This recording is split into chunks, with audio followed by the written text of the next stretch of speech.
আল্লাহুম্মা সাল্লি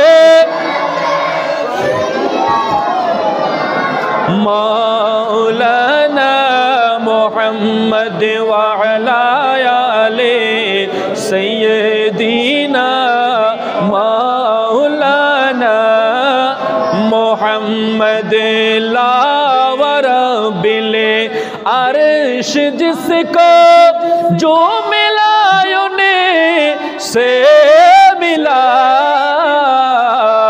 बटती है को नैन में नेमते रसूलुल्लाह की अल्लाह बिस्मिल्लाहिर्रहमानिर्रहीम وإنك لعلى خلق عظيم صدق الله مولانا العظيم وصدق رسوله النبي الحبيب المكين الأمين الكريم الرؤوف الرحيم وعلى آله وأصحابه وأهل بيته والناس أجمعين محبت الله পড়ি সুবহানাল্লাহ। আজকের এই মাহফিল মনির আহমদ সওদাগরের পক্ষ থেকে আয়োজন করা হয়েছে মরহুম রফিক আহমদ এবং মুরব্বিয়ানে কেরামদের ইসালে সওয়াব উপলক্ষে বক্তা যারা আসবে এবং আমি সহ আপনারা যারা উপস্থিত হয়েছেন, আল্লাহ পাক আসার তৌফিক দিয়েছেন, বসার তৌফিক দিয়েছেন, ইবাদতের সুযোগ করে দিয়েছেন, সেই রব্বুল ইজ্জতের দরবারে বলিন আলহামদুলিল্লাহ। আরও একটু জবান খুলে বলিন আলহামদুলিল্লাহ। সাথে সাথে দুরুদ এবং সালাম প্রেরণ করছি দয়াল নবী, মায়ার নবী, কলিজার টুকরা মায়ার নবীজি রাহমাতুল লিল আলামিন সৈয়দুল আম্বিয়া ওয়াল মুরসালিন নবী মুহাম্মদুর রাসূলুল্লাহ সাল্লাল্লাহু তাআলা আলাইহি ওয়াসাল্লামের সোনালী রওজা আকদাসের প্রতি আমার প্রাণপ্রিয় মুসল্লিয়ানে কেরাম ভালো করে আলোচনাটা শোনার চেষ্টা করবেন। এই দুনিয়ার জমিনে আমার দয়াল নবীজি আসার আগে এই গোটা জগৎটা ছিল আইয়ামে জাহেলিয়ায় ভরপুর। আইয়ামে জাহেলিয়া মানে হলো অন্ধকার যুগ, যেইখানে মেয়ে যদি হতো জীবন্ত মেয়েকে লাশ করে ফেলতো। নাউজুবিল্লাহ বলেন না। কোন ঘরের মধ্যে যদি ছেলে না হয়ে মেয়ে হতো, ওই মেয়েকে জীবন্ত কবর দেওয়া হতো।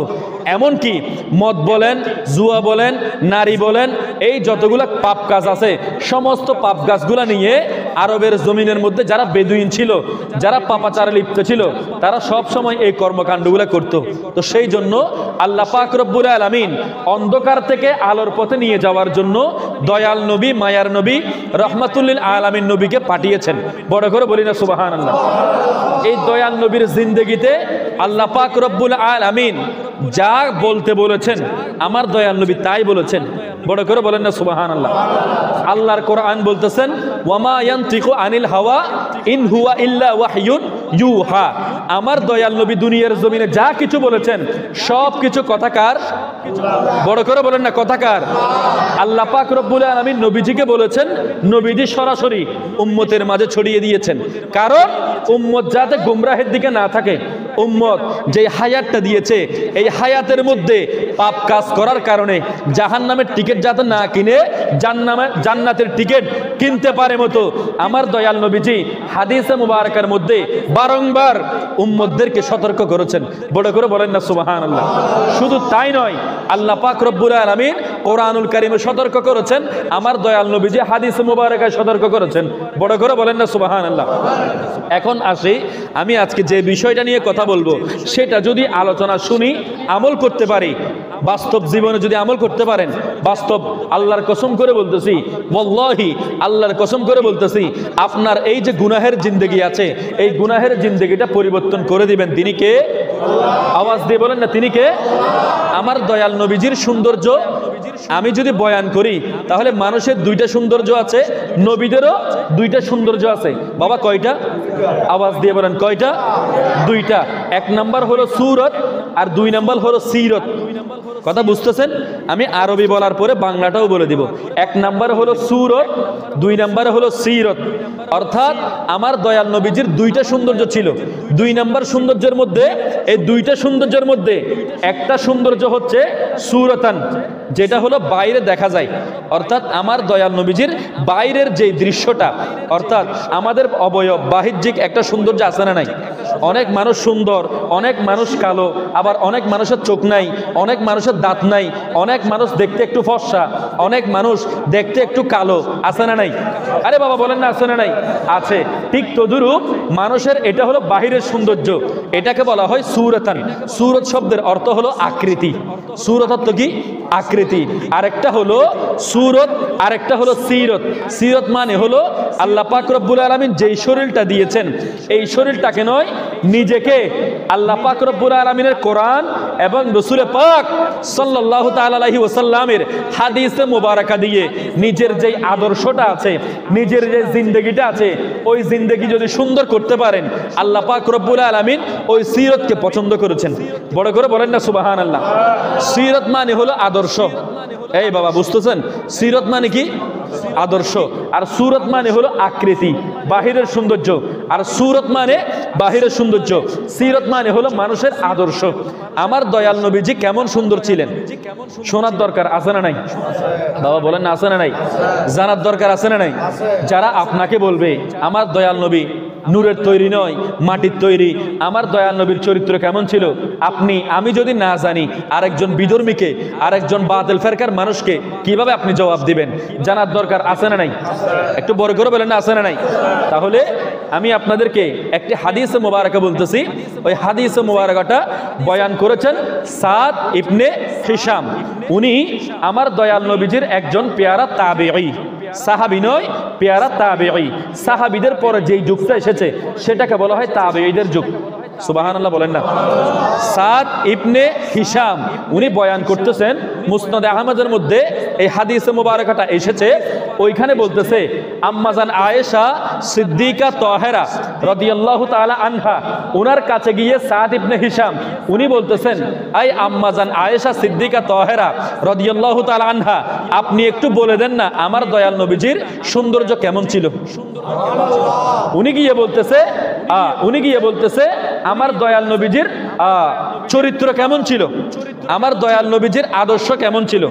এই কথাটা বলার পরে এখানে সৌন্দর্য মানে হলো আদর্শ।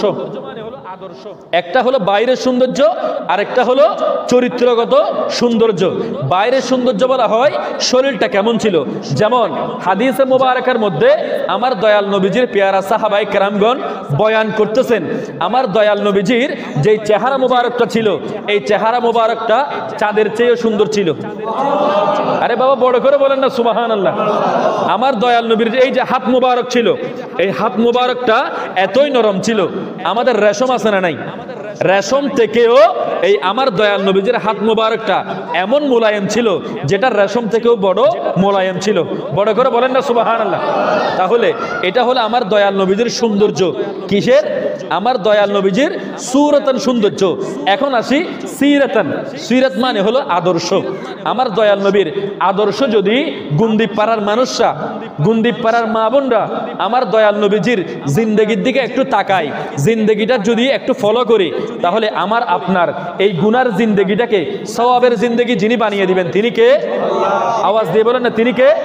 আল্লাহ। তো আসুন বাবারা, বন্ধুরা, সেই জন্য আমি বলতেছি আমার দয়াল নবীজির সিরত এত বেশি সুন্দর ছিল, আমার দয়াল নবীজির যে গুণগুলো ছিল ওই গুণগুলো থেকে আমি 3টা গুণের কথা বলবো। বাবা কয়টা?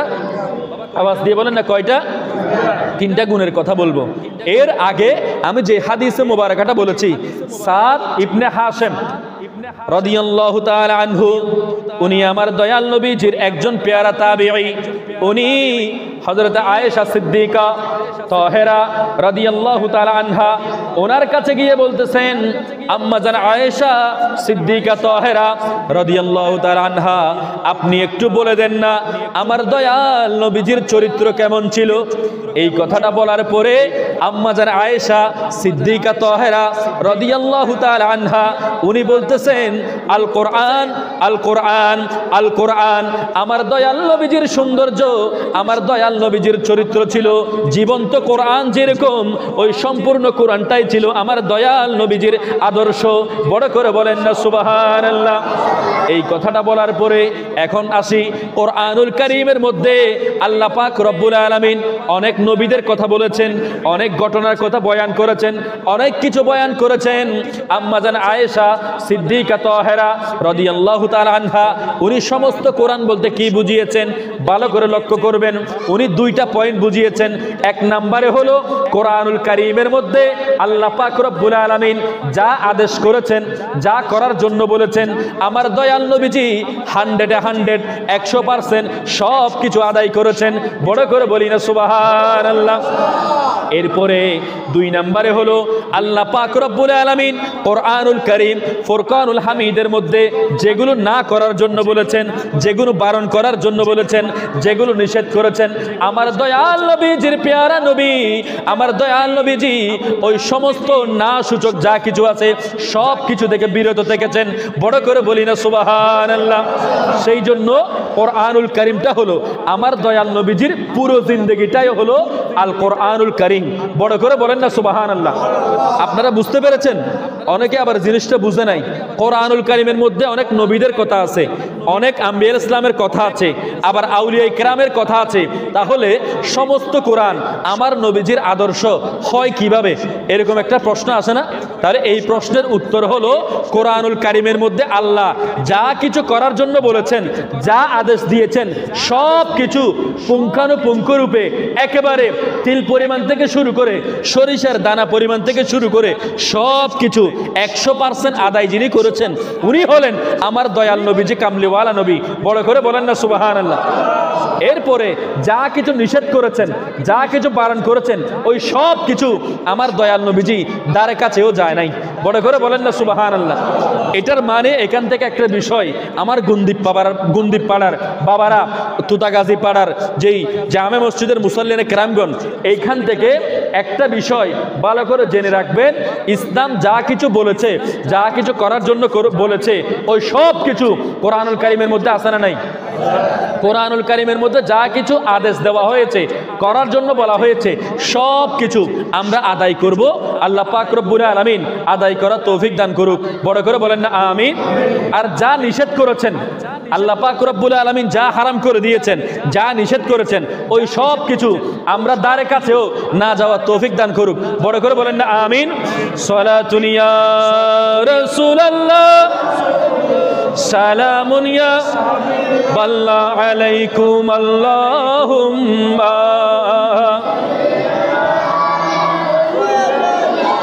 মাওলানা মুহাম্মদ ওয়া আলা সাইয়্যিদিনা। আমার প্রাণপ্রিয় মুসল্লিনে কেরাম, এখন ভালো করে লক্ষ্য করুন, গভীর মনোযোগ দিয়ে আলোচনাটা শোনার চেষ্টা করবেন। আমার দয়াল নবীজির যেই গোটা জিন্দেগিটা ছিল ওই জিন্দেগির মধ্যে আমার দয়াল নবীজির যেই আদর্শগুলো ছিল ওই আদর্শের মধ্যে এক নম্বরে হলো হায়া। ইসলামের মধ্যে বলা হয় আল হায়া শুবাতু মিনাল ঈমান, লজ্জা হলো ঈমানের একটা অঙ্গ। আমার দয়াল নবীজি সব চাইতে বেশি লজ্জাশীল ছিলেন। বড় করে বলেন না সুবহানাল্লাহ। কিন্তু বড় দুঃখজনক বিষয়, আমার আপনার যেই জিন্দেগিটা আছে 24 ঘন্টার জিন্দেগি, 7 দিনের জিন্দেগি, 1 বছরের জিন্দেগি, ভালো করে লক্ষ্য করে খেয়াল করবেন। আমার যেই সমস্ত মুরব্বী বাবারা আছে, এমনকি আমার যেই সমস্ত মা বোনরা আছে, তারা কিন্তু হায়া কমে গেছে। বর্তমান সময়ে আমার মা বোনরা বলেন, আমার বাবারা বলেন, বন্ধুরা বলেন, হায়া কমে গেছে, লজ্জা কমে গেছে, মুখ থেকে একেবারে হাড্ডি কমে গেছে। যেই কারণে মানুষ বর্তমান সময়ে গালি যেরকম ইচ্ছা সেরকম দিতে পারে, আছে না নাই? আরেকজনকে মন্দ কথা যেরকম ইচ্ছা সেরকম বলতে পারে। আমার দয়াল নবীজির অন্যতম একটা আদর্শের মধ্যে অন্যতম একটা আদর্শ হলো লজ্জাশীলতা, হায়া বেশি ছিল। তার মানে আখেরে নবীর উম্মত যদি আপনি দাবি করেন, আপনার প্রত্যেকটা জায়গার মধ্যে লজ্জাশীল থাকার দরকার, আছে না নাই? বিশেষ করে এই মাইকের মাধ্যমে আমার যে সমস্ত মা বোনরা শুনতেছে, ঘরের বউয়েরা শুনতেছে, যেই সমস্ত জীবরা আছে বর্তমান সময়ে ওয়েস্টার্ন কালচার পেয়ে যারা বিভিন্ন খারাপ দিকে চলে যাচ্ছে, বিভিন্ন খারাপ দিকে চলে যাচ্ছে না, বলেন না, যাচ্ছে না? মার্কেটের মধ্যে গিয়ে কাপড় অর্ধেক পড়তেছে, যাদের কাপড় কমে গেছে, আছে না এরকম? এবং বিভিন্ন সময় বিভিন্ন জায়গার মধ্যে গিয়ে বসে আছে, বিভিন্ন খারাপ কাজ করতেছে, আছে না নাই? আনোয়ারের মধ্যে নাই মনে হয়? আছে। তাহলে সেই জন্য আমার মা বোনদেরকে পায়ে হাত রেখে বলতেছি, একেবারে করজোড়ে মিনতি করে বলতেছি, এই লজ্জাশীলতা যদি না থাকে আপনার কাছে ঈমান যাবে না। আল্লাহু আকবার। আপনার কাছে ঈমান যাবে না। তাহলে সর্বপ্রথম আপনার কাছে হায়া আনতে হবে, লজ্জাশীলতা আনতে হবে। বর্তমান সময়ে মানুষ গুনাহ করতেছে কি কারণে জানেন? মানুষ গুনাহকে গুনাহ মনে করতেছে না, অর্থাৎ মানুষ মিথ্যা কথা বলতেছে, এটাকে মিথ্যা কথাটাকে গুনাহ মনে করতেছে না। তো সেই কারণে বর্তমান সময়ে হায়া যেহেতু কমে গেছে, আমার আপনার আমার মা বোনদের লজ্জা, হায়া, লজ্জাশীলতা থাকার দরকার, আছে না নাই? এই বাবা বলেন না, আছে না নাই? এক নাম্বার গেল। দুই নাম্বারে হলো সত্যবাদিতা। বড় করে বলেন না সুবহানাল্লাহ। আমার দয়াল নবী যে সত্যবাদী ছিল সেটা আমার আপনার মতো কোনো ইমানদার মুসলমান সাক্ষ্য দেয় নাই। আমার দয়াল নবীজির যেই সমস্ত শত্রুরা ছিল, যেই সমস্ত কাফের মুশরিকরা ছিল, যারা ইহুদি মুশরিকরা ছিল, তারা নিজেরাই আমার দয়াল নবীদের সত্যবাদিতা দেখে আল আমিন উপাধি দিয়েছেন। কোন কাফের মুশরিকরা আমার দয়াল নবীজিকে এত বিরোধিতা করেছে, আমার দয়াল নবীজির ইসলাম প্রচারকে একেবারে বুলুণ্ঠিত করার চেষ্টা করেছে। ইসলাম প্রচার যখন একেবারে ওপেনলি খোলামেলা করার চেষ্টা করা হচ্ছে, ওই অবস্থার মধ্যে কাফের বলেন, মুশরিক বলেন, সবাই আমার দয়াল নবীজির বিরোধিতা করেছিল। কিন্তু কেউ বিরোধিতা করে এই কথাটা বলতে পারে নাই হযরত মুহাম্মদুর রাসূলুল্লাহ সাল্লাল্লাহু তাআলা আলাইহি ওয়াসাল্লাম জিন্দেগিতে একটিবার মিথ্যা কথা বলেছেন। বড় করে বলেন না সুবহানাল্লাহ। কেউ কোনোদিন বলতে পারে নাই আমার দয়াল নবীজি ভুলেও একটা মিথ্যা কথা বলেছেন। তাহলে আমার দয়াল নবীজি সত্য কথা বলেছেন, এই সার্টিফিকেট আল্লাহ পাক রব্বুল আলামিন কোরআনে তো দিয়েছেন। আমার দয়াল নবীজির যারা শত্রুরা ছিল, কাফের মুশরিকরা ছিল, তারা আমার দয়াল নবীজিকে ভালোবেসে আল আমিন অর্থাৎ সবচাইতে বড় বিশ্বাসী বলে ডাকতো। বড় করে বলেন না সুবহানাল্লাহ। তাহলে আমার দয়াল নবীকে সার্টিফিকেট দিয়েছেন কারা? ওই কাফের মুশরিকরা বলতেছে আল আমিন। আল্লাহ তো কোরআনুল কারীমে সবচাইতে বড় সার্টিফিকেট দিয়ে দিয়েছেন, ওয়া ইন্নাকা লা আলা খুলুকিন আযীম, অর্থাৎ আমার দয়াল নবী হলো আযীম চরিত্রের অধিকারী। আযীম মানে আপনারা একটু বোঝার চেষ্টা করবেন, আরবি গ্রামারের মধ্যে কাবীর মানে হলো বড়। কবির মানে কি? কবির মানে কি? বড়। আর বড় থেকে আর একটু বেশি বড় হলে কি বলা হয়? আকবর বলা হয়। কি বলা হয়? আকবর। ইসমে তাফদীলে আকবর বলা হয়, কবির থেকে আকবর বলা হয়। এখন বড় থেকে আরো বড়, বড় থেকে আরো বড়, বড় বলতেছি কাবির, কাবির থেকে আরেকটু বড় মানে হলো আকবর, আকবর থেকে এত বেশি বড় ওইটাকে বলা হয় আজিম। সুবহানাল্লাহ বলেন না। সেই জন্য আমার দয়াল নবীদের সৌন্দর্য, আমার দয়াল নবীজির আদর্শ শুধু বড় ভালো ছিল না, সবচাইতে বেশি ভালো ছিল না, সবচাইতে বড় বেশি ভালো ছিল না, আজিম চরিত্র ছিল। বড় করে বলেন না সুবহানাল্লাহ। তাহলে সেই জন্য আমার দয়াল নবীজিকে আল্লাহ পাক রব্বুল আলামিন কোরআনুল কারীম ফুরকানুল হামিদের মধ্যে সার্টিফিকেট দিয়ে বলেছেন কি? ওয়া ইন্নাকা লা আলা খুলুকিন আযীম। হাবিব, আপনি ছোটখাটো কোনো চরিত্রের অধিকারী নয়, আপনি হলেন সবচাইতে বড় চরিত্রের অধিকারী। বড় করে বলেন না সুবহানাল্লাহ। ও মদিনা তোমায় ভুলতে পারি না, ও মদিনা তোমায় ভুলতে পারি না, বলেন ও মদিনা না, ও মদিনা তোমায় ভুলতে পারি না, ও মদিনা ভুলতে পারি না, ও মদিনা তোমায় ভুলতে পারি না। কি করে ভুলবো তোমায়, কি করে ভুলবো তোমায়, বলো না, বলো না। তোমার বুকে শুয়ে আছেন যেই জনা, যাকে সৃষ্টি না করিলে আমারে রব্বানা কিছুই সৃষ্টি করতো না। আমারে রব্বানা কিছুই সৃষ্টি করতো না। তিনি আমার জানের জান, আমার প্রাণের প্রাণ। সুবহানাল্লাহ, জবান খুলে বলেন না সুবহানাল্লাহ। আরে তিনি আমার জানের জান, আমার প্রাণের প্রাণ, যাকে হারালে হারাবো আমি দো জাহান, যাকে হারালে হারাবো আমি দো জাহান। যাহার নামে না নিলে ও মদিনা, যাহার নাম না নিলে দুয়া কবুল হয় না, হয় না। তাহার বুকে শুয়ে আছেন যেই জনা, যাকে সৃষ্টি না করিলে আমারে রব্বানা কিছুই তো না। তোমার বুকে শুয়ে আছেন যেই জনা, যাকে সৃষ্টি না করিলে আমারে রব্বানা কিছুই সৃষ্টি করতো না। ও মদিনা তোমায় ভুলতে পারি না, বলেন না ও মদিনা ভুলতে পারি না, ও মদিনা তোমায় ভুলতে পারি না। বড় করে বলেন না সুবহানাল্লাহ, একটু জবান খুলে বলি না মারহাবা, আওয়াজ দিয়ে বলেন না মারহাবা। আমাদের আজকের মাহফিলের বক্তা সাহেব চলে এসেছেন, হুজুর।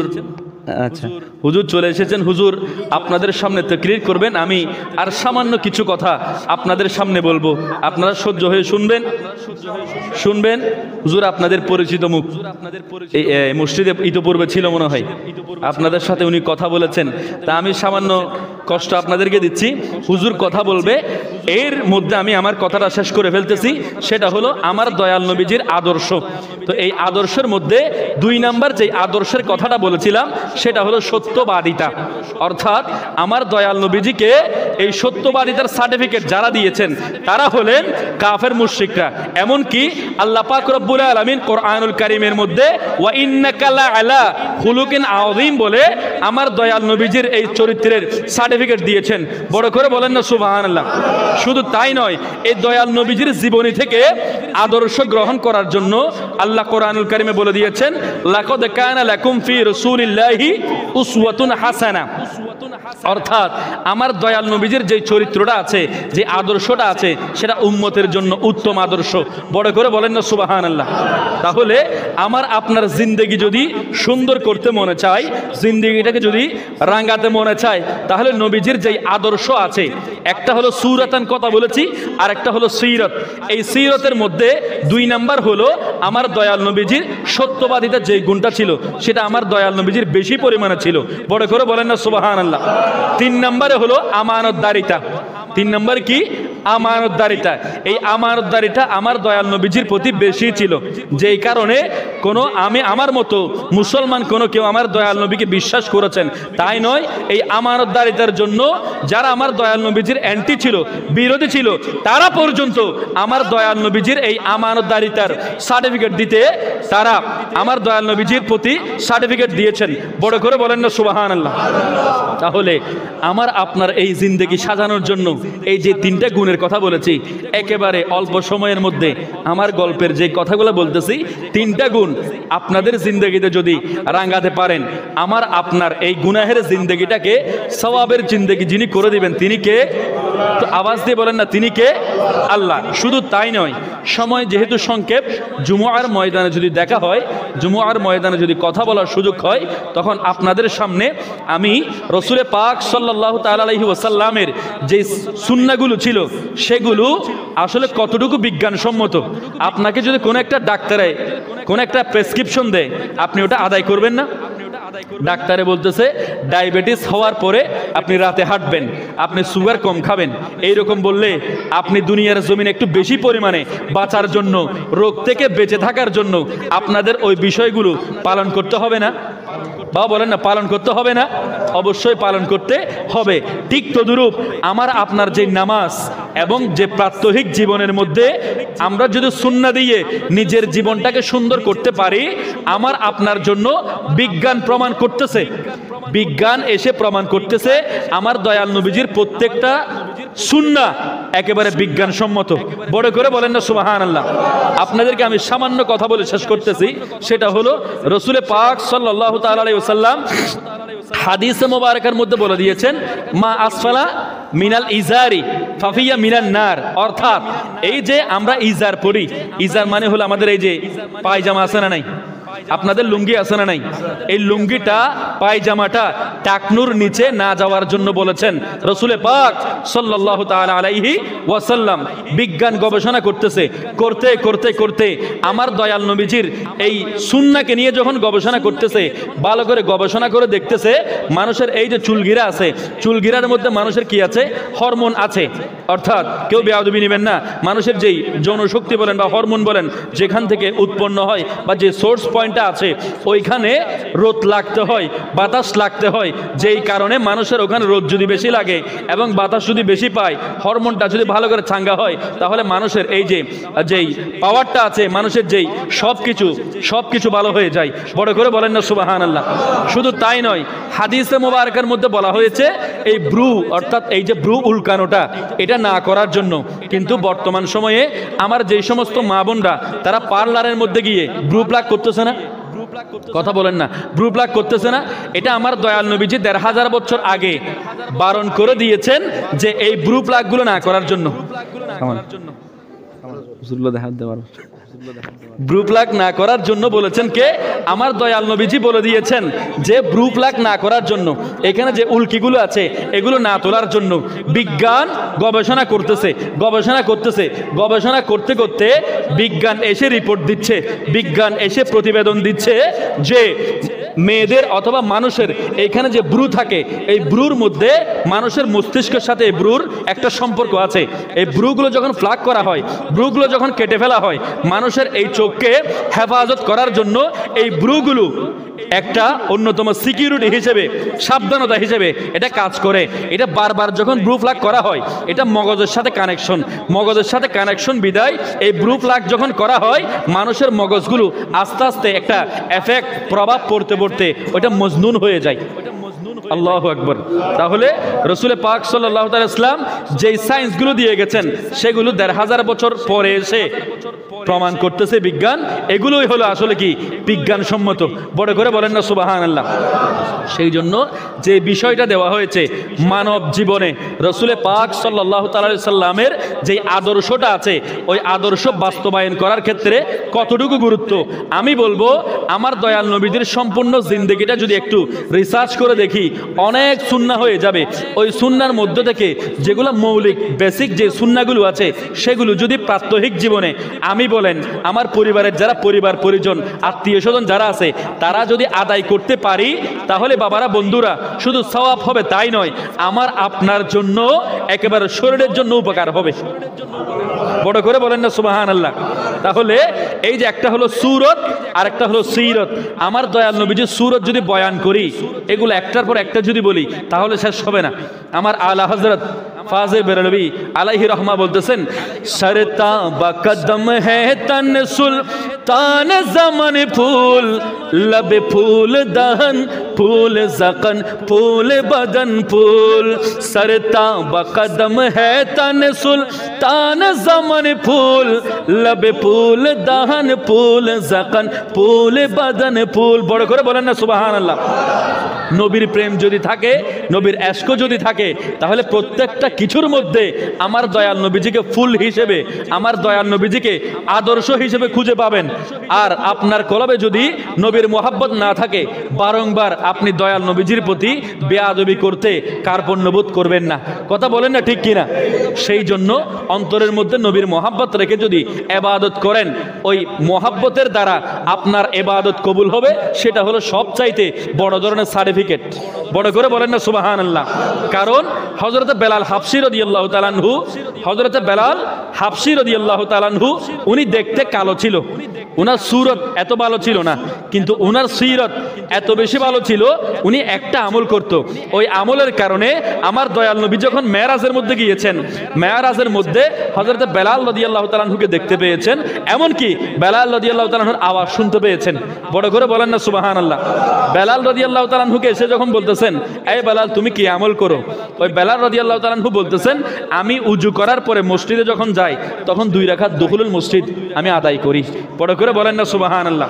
তাহলে হযরত বেলাল রাদিয়াল্লাহু তাআলা আনহু, যার মূল্য ছিল 6 দিরহাম, 1500 বছর আগে যেই হযরত বেলাল রাদিয়াল্লাহু তাআলা আনহুর মূল্য ছিল মাত্র 6 দিরহাম, ওই বেলাল রাদিয়াল্লাহু তাআলা আনহু আমার দয়াল নবীজি যাওয়ার আগে বেলাল রাদিয়াল্লাহু তাআলা আনহুর আওয়াজ জান্নাতের মধ্যে আওয়াজ হচ্ছে। বড় করে বলেন না সুবহানাল্লাহ। এইখান থেকে প্রমাণ হয়ে গেল আমার আপনার সুরত, এই যে উপরে আল্লাহ পাক রব্বুল আলামিন যে প্যাকেটটা দিয়েছেন, একজন মানুষ দেখতে সুন্দর, একজন মানুষের চোখ সুন্দর, একজন মানুষের টুট সুন্দর, এটা হলো একটা ডেকোরেশন। এটা কি ডেকোরেশন? এই ডেকোরেশনটা যদি দামি রাখতে হয়, দামি করতে হয়, আমার আপনার যে চরিত্রটা আছে ওই চরিত্রটাকে যদি দামি বানাইতে পারেন, এই ডেকোরেশনটার দাম থাকবে, আর না হয় ডেকোরেশনের মালিকেরও দাম থাকবে না। কথা বলেন না ঠিক কিনা?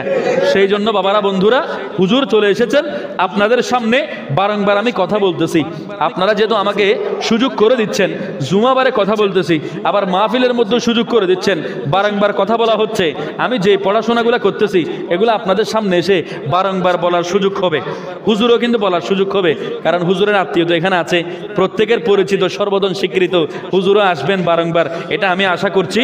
তো আমি সর্বশেষ পর্যায়ে আপনাদের কাছে মেসেজ নসিহা এইটা দিব, আমাকে যে টপিকটা দেওয়া হয়েছে, যে বিষয়টা দেওয়া হয়েছে, ওই বিষয় থেকে নবীজির যে সুন্নাহগুলো আছে এগুলো দেখে দেখে দেখে দেখে যদি আদায় করেন, আপনার জীবনটা অটোমেটিক্যালি পরিবর্তন হয়ে যাবে।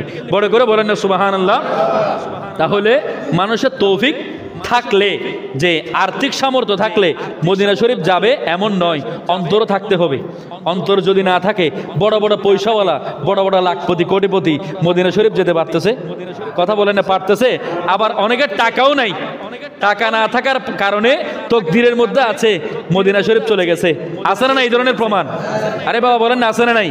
আছে। তো সেই জন্য এই যে মানুষের টাকা বলেন, পয়সা বলেন, সব কিছু আছে, কিন্তু এই ধরনের মাহফিল করার, এই ধরনের জান্নাতের বাগান করে দিয়ে গুন্দিপ পাড়া তোতাগাজীর মধ্যে এত সুন্দর একটা মিলাদ মাহফিল মজলিসের আয়োজন করে দেওয়া, বক্তাদেরকে দাওয়াত দেওয়া, খতিবদেরকে দাওয়াত দেওয়া, ইমাম সাহেবদেরকে দাওয়াত দেওয়া, হুজুরকে দাওয়াত দেওয়া, সবাইকে এনে একটা সুন্দর একটা ভরা মজলিস করে দিয়ে এই যে কোরআন হাদিসের বয়ানগুলো করা, এগুলো একটা তৌফিক লাগে, এগুলো একটা অন্তর লাগে। তো সেই জন্য এই যে মনির আহমেদ সওদাগর, ওনার পরিবারের পক্ষ থেকে যে এত সুন্দর আয়োজন করা হয়েছে, আমি অন্তর থেকে দোয়া করব, তাদের এই আয়োজনকে আমি সাধুবাদ জানাই।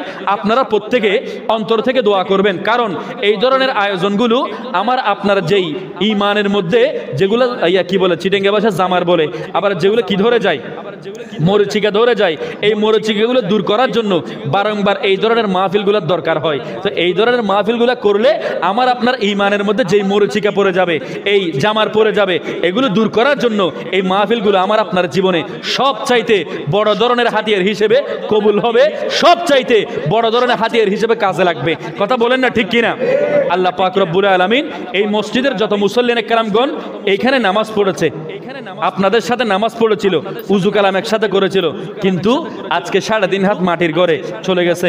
আল্লাহ পাক রব্বুল আলামিন এই মাহফিলের সদকায় বক্তাদের জবান থেকে যেই শব্দটা রব্বুল ইজ্জতের দরবারে কবুল হয়েছে, এবং আমাদের আসা যাওয়া ইবাদতের যেই ইবাদতটা রব্বুল ইজ্জতের দরবারে কবুল হয়েছে, ওই ইবাদতের ওসিলায় আমাদের যে সমস্ত মুরব্বিয়ানে কেরামগণ, বিল খুসুস মরহুম রফিক আহমদ সাহেব সহ যে সমস্ত মুরব্বিয়ানে কেরামগণ সহ, শুধু তাদের মুরব্বী এটা নয়, এই গুন্দিপ পাড়ার মধ্যে যত মানুষ আছে, যত মানুষ অন্ধকার কবরে চলে গেছে, আল্লাহ পাক রব্বুল আলামিন তাদের কবরকে মদিনাওয়ালা নূর দিয়ে আলোকিত করে দিক। বলেন না, বড় করে বলেন না আমিন। আর একটু জবান খুলে বলেন না আমিন। তাদের ওই কবরটাকে জান্নাতের একটা উদ্যান, জান্নাতের একটা বাগান হিসেবে কবুল এবং মঞ্জুর করুক। বড় করে বলেন না আমিন। তাদের পরিবারের মধ্যে যারা আছে কোনো অসুস্থ ব্যক্তি থাকলে সুস্থতার জিন্দেগি রব্বুল ইজ্জত দান করুক। বড় করে বলেন না আমিন। তারা যে আলেম উলামার খেদমত করতেছে, মাহফিল করতেছে, মসজিদের খেদমত করতেছে, এগুলোর জাযায়ে খায়র আল্লাহ পাক রব্বুল আলামিনের রাজ দরবার থেকে রব্বুল ইজ্জত তাদেরকে দান করুক। বড় করে বলেন না আমিন। আমাদের প্রত্যেককেও মাহফিলের সদকায় রব্বুল ইজ্জত কবুল এবং মঞ্জুর করুক। বড় করে বলেন না আমিন। ওয়া আখির দাওয়ানা আনিল হামদুলিল্লাহি রাব্বিল আলামিন। আসসালামু আলাইকুম ওয়া রাহমাতুল্লাহি তাআলা ওয়া বারাকাতুহু।